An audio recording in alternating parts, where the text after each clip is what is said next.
Just because everyone around you has always done something a certain way and lived a certain way doesn't mean that you have to.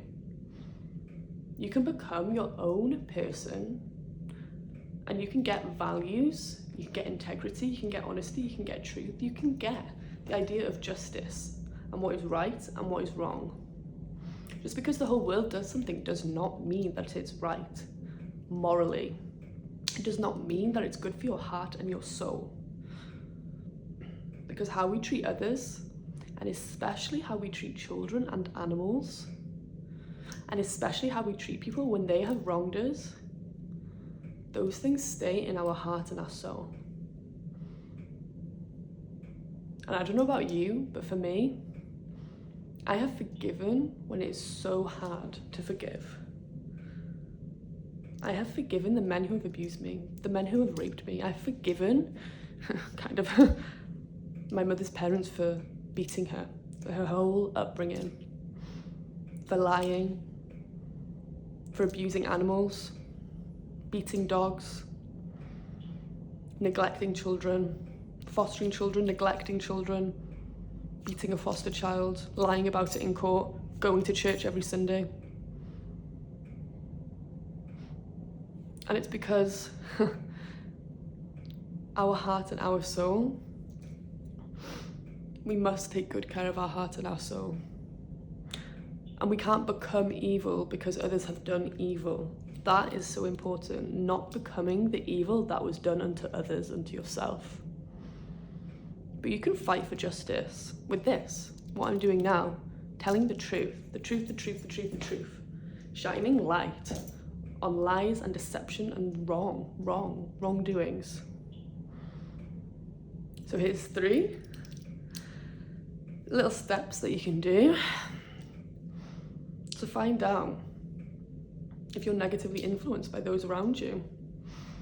Watch YouTube videos, read resources, go towards faith, go towards God, sit with yourself, ask for guidance.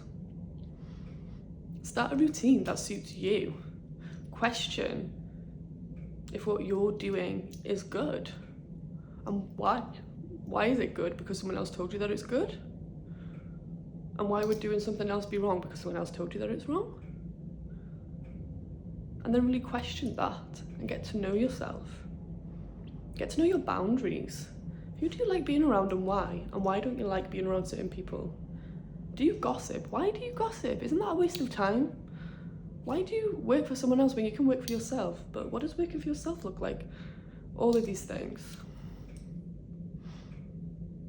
And I just pray that you find your way with faith, your way with your destiny, your way with God, and you don't listen to all the lies around you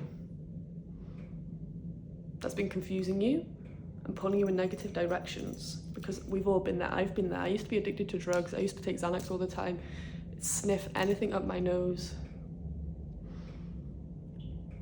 smoke weed all the time, drink alcohol all the time, smoke cigarettes all the time, starve myself, put fingers down my throat, make myself sick, tell myself that the world would be better if I wasn't here, meditate on that thought,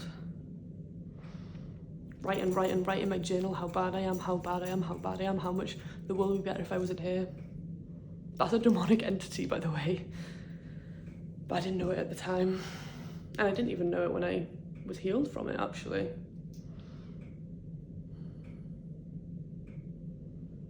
So I say that to say, get into your rhythm. Because then I started doing yoga, no one around me did yoga. I started going for walks every day, no one around me went for a walk every day. No one around me got up at the same time and went to bed at the same time. But I did that. I spent time in nature, where it heals. You're never too far gone. But it's up to you to make that choice, to change.